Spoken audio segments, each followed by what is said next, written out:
में अटकूं जब में भटकूं जब में अटकूं जब में भटकूं हरि के मिलन को जब में तड़पूं हरि के मिलन को जब में अटका जब में अटकूं जब में भटकूं जब में अटकूं जब में भटका हरि से मिलन को जब मैं तड़पूं हरि से मिलन को जब मैं तड़का मेरी बाहें पकड़ मिला दे ऐसा कोई संत मिले मेरी बाहें पकड़ मिला दे ऐसा कोई संत मिले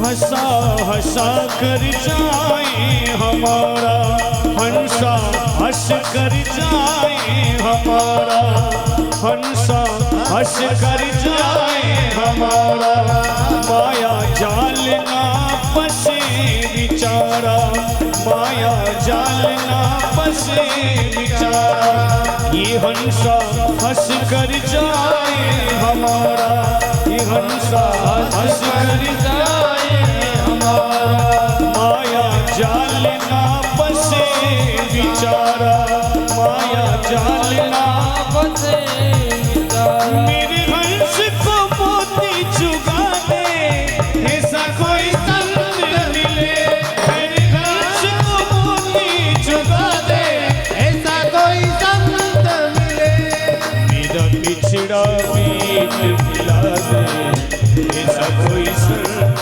मिले मेरा बिछड़ा मीत मिला दे ऐसा कोई संत मिले मेरे मन की आंखें खोले ऐसा कोई संत मिले मेरे मन के भरम को तोड़े ऐसा कोई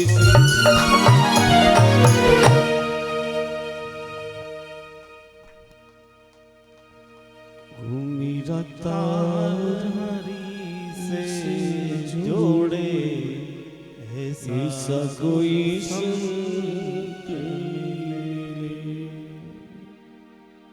कृपानाथ की साधारण सी बात है, सामान्य सा है। क्षण भंगुर के जीवन में बता रहे थे कि तार हरि से जोड़े, तार का सही दिशा में लगना एक विद्युत को प्रकाशमान कर देता है और वही तार यदि दूसरी दिशा में लग जाए तो विस्फोट हो जाता है। सही दिशा में किसी का लगना, किसी का जाना सार्थकता का प्रतीक होता है। आजकल अपने परिवारों में भी बहुत से तार इधर से उधर जुड़ जाते हैं। माता पिता को चाहिए कि वे तार इधर उधर ना जुड़े। समय परिस्थितियों को देखते हुए कभी कभी माता पिता भी समझौता कर लेते हैं कि ठीक है, दूसरी जाति का है तो भी क्या हुआ, मेरी बच्ची को अच्छा रखेगा। कई प्रकार की घटनाएं ऐसी सामने आती हैं। माता पिता को सब पता होता है, विशेष तरह से घर में मां को सब पता होता है, जान करके अनदेखा करते हैं। उनके आगे झुक जाते हैं, परिणाम नहीं देखते। अंत में जब तार सही नहीं जुड़ते हैं तो विस्फोट हो जाता है, और उस विस्फोट के कांच पूरे परिवार के पांवों में चुभते हैं। हर एक जीवन का तार सही दिशा में जुड़ा होना चाहिए। आप और हम सबकी जिम्मेदारी है। जो प्लग जहां लगता हो उसे वहीं लगाना चाहिए।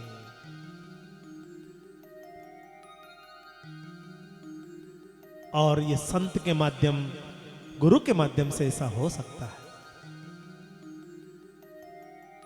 इस प्रकार पूरा क्रम चलता रहा और आगे सृष्टि क्रम का वर्णन करते हैं। क्षीर सागर में भगवान विष्णु शयन करते हैं। निद्रासन में रहते हुए उनके नाभि से एक कमल का प्राकट्य होता है, और उस कमल के प्राकट्य होते ही मध्यस्थल में पुंजकुल में चतुर्मुखोतु रूप है, एक 4 मुख के एक तपस्वी ब्रह्मर्षि उसमें विद्यमान होते हैं। बड़े आश्चर्य में रहते हैं कि मुझे प्रकट करने वाला कौन है। आकाशवाणी होती कि तपह तपह तपह, तपस्या कीजिए। वे ब्रह्मर्षि तपस्या करते हैं। तपस्या करने के पश्चात उन्हें आदेश होता है कि आपका जन्म सृष्टि की रचना के लिए हुआ है। सृष्टि की रचना में सर्वप्रथम 10 ऋषि उत्पन्न करते हैं। आंख से अत्रि, कंधे से कर्ण, मुख से अंगिरा, हृदय से धर्म, पीठ से पाप। इस प्रकार 10 ऋषि उत्पन्न करते हैं कि जाओ और सृष्टि की रचना करो। उनका मनवंतर का काल बताते हैं, समय की घड़ी बताते हैं। लेकिन 10 के 10 ऋषि तपस्या में चले जाते हैं। लेकिन प्रभु हमें कोई उत्सुकता नहीं है, हमें नहीं चाहिए आपकी सृष्टि, हम हरि भजन में व्यस्त हैं, ऐसे ही रहना चाहते हैं हम।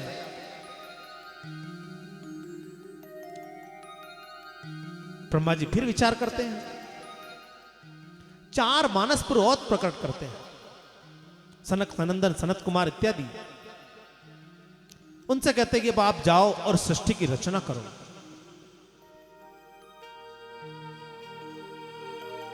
वे कहते हैं हमें भी सृष्टि से कोई लेना देना नहीं है, हमें नहीं चाहिए आपकी सृष्टि। हम सब हरि भजन करेंगे, भगवत स्मरण करेंगे, हमें नहीं जाना इस धर्म में। ब्रह्मा जी कहते हैं मैं तुम्हें शापित भी कर सकता हूं। कभी कभी माता पिता बच्चों को डराते हैं ना कि ऐसा नहीं करो वरना, तो कभी कभी बच्चे मान जाते हैं, कभी कभी बोले वाह ठीक आप कहोगे जो कर लेंगे।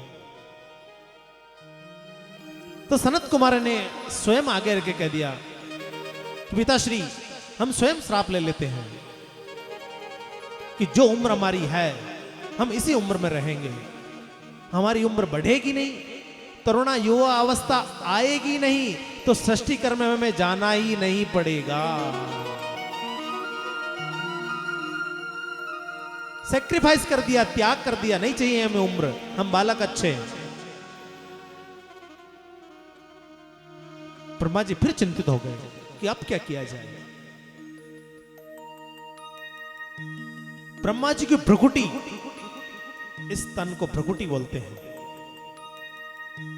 तन मध्य तो केंद्रे तो बिंदु कहा, माताएं बहनें बिंदी यहां लगाती है, पुरुष वर्ग तिलक यहां लगाते हैं।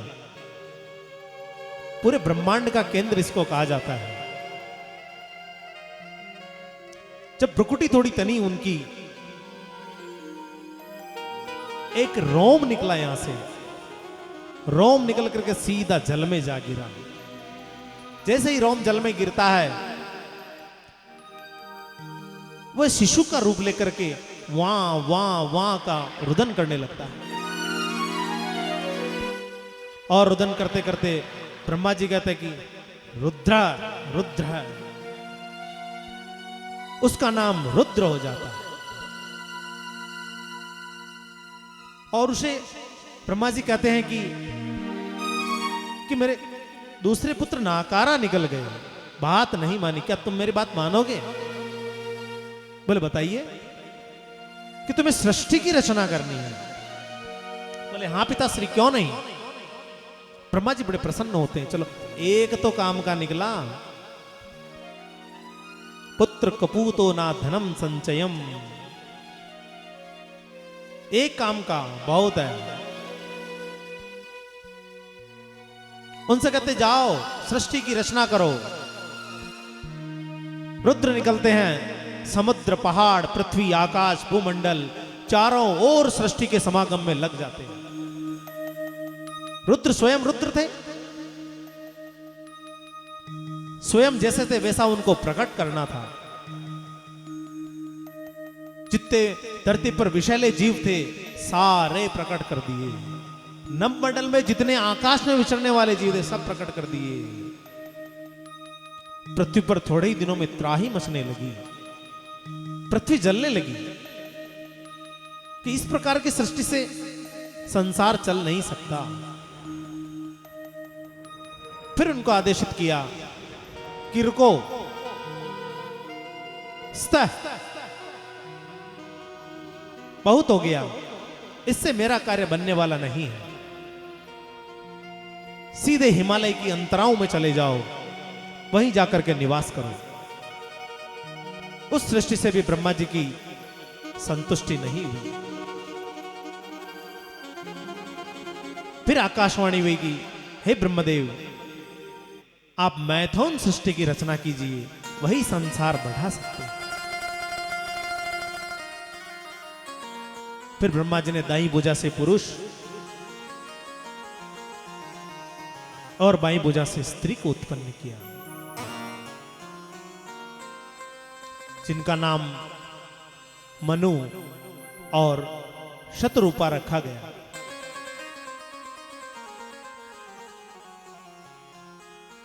वे कहती हैं, हे पिताश्री, आपने हमें प्रकट तो किया, लेकिन हम रहेंगी कहां? अब तक आपके जितने पुत्र थे वह सारे मानस थे। आकाश में, जल में, भूमंडल पे, वायु मार्ग में अकेले आ जा सकते थे, स्वच्छंद विचरण कर सकते थे। हम कहां रहेंगे? इतना कहने के उपरांत ब्रह्मा जी को एक छींक आई और नाक से एक रोम निकला। वह रोम सामने प्रस्तुत हुआ और ब्रह्मा जी ने कहा कि जाइए, रसातल में पृथ्वी गिरी पड़ी है, उसको लाकर जल की सतह पे विराजमान कीजिए।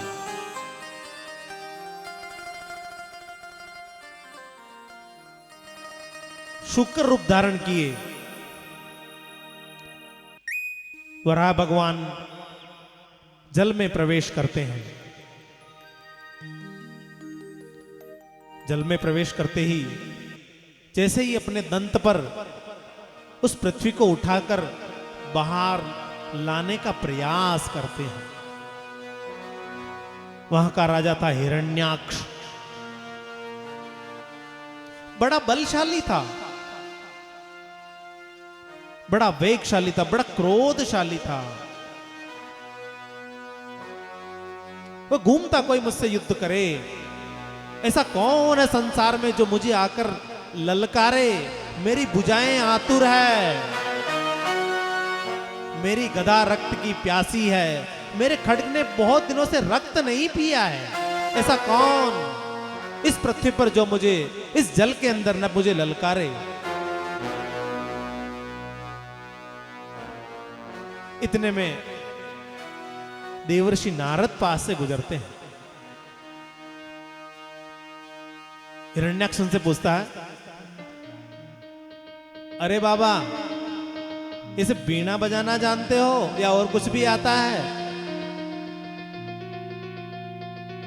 नारद जी कहते, नहीं, मैं तो सामान्य साधारण सा ब्राह्मण हूं, मुझे और कुछ नहीं आता है।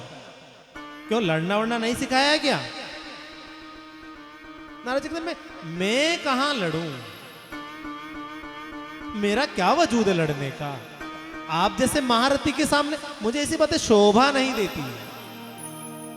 लेकिन हां, मैं एक बात जरूर कह सकता हूं आपसे कि आपके इस जैसा एक मैंने देखा है, वो भी यही कह रहा था।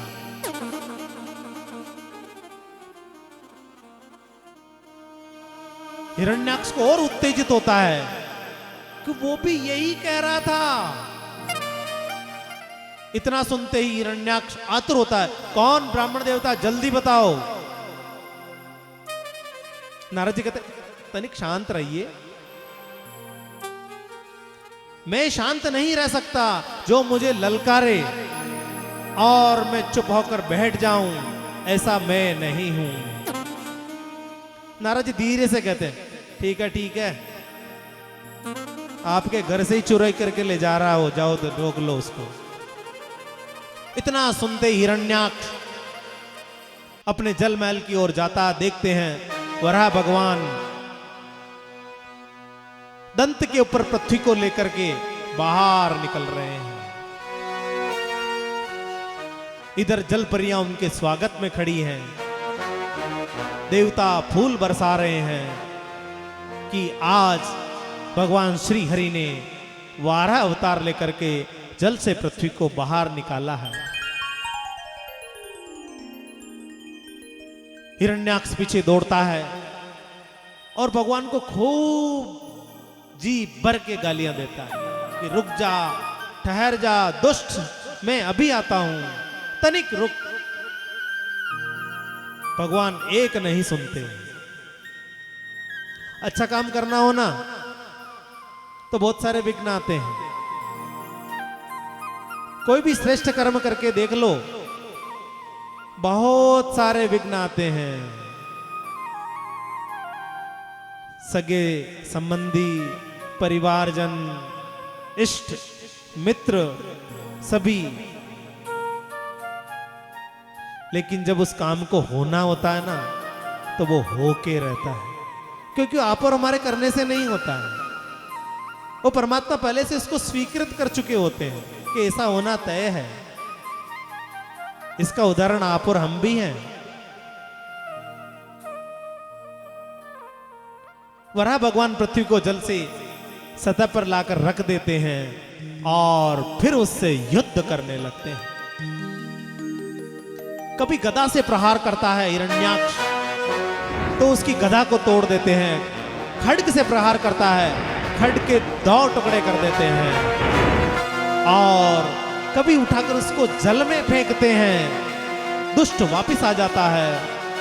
फिर भगवान के ऊपर वार करता है, पास से बांधने का प्रयास करता है और भगवान उसका पैर पकड़कर और यूं पूरा घुमाते हैं, घुमा करके धड़ाम से पृथ्वी पर डालते हैं और हिरण्याक्ष का वध हो जाता है। बोले वाराह भगवान की।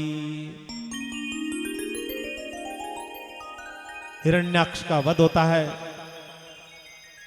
आकाश से दुंदुभियां बजने लगती है, अप्सराएं गान करने लगती है और देवता पुष्प बरसाने लगते हैं। इस प्रकार का बड़ा ही उद्गम दृश्य प्रतीत होता है। देवताओं ने वराह भगवान की स्तुति करी। उग्र रूपा ज्वला ज्वला हुम फट नमः। देवता स्तुति गान करते हैं और बड़ा ही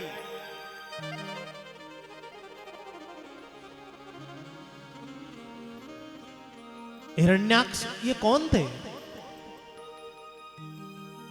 ये भगवान नारायण के द्वारपाल थे। एक समय सनक सनकादि प्रभु के दर्शन को जा रहे थे और उन्होंने मार्ग में उन्होंने रोक लिया, कहा नहीं रुक जाओ। ऋषि कुमार कहते हैं कि आज तक हमें किसी ने रोका नहीं प्रभु के दर्शन के लिए, आप हमें रोको मत, जाने दो। कि नहीं, ये मेरी ड्यूटी है, मैं नहीं जाने दे सकता, मेरी इच्छा के बगैर अंदर प्रवेश नहीं कर सकते हो। ऋषि कुमार को लगा कि इस जगह रहने के योग्य नहीं है, इसका शरीर देव स्वरूप है लेकिन गुण कहीं न कहीं इसमें असुरों की प्रवृत्ति से भरे हुए हैं। उनको शाप दिया कि जाओ पाताल लोक जाकर निवास करो, स्वर्ग तुम्हारे लिए नहीं है। जब उन्हें अपनी गलती का एहसास हुआ कि मुझसे गलत हो गया है, उनसे क्षमा याचना करी, उनसे प्रार्थना करी कि जीवन का मुक्त कैसे हो। तब ऋषि कुमार कहते हैं कि भगवान से विमुख रहोगे तो 3 जन्म में वापस वैकुंठ मिल जाएगा।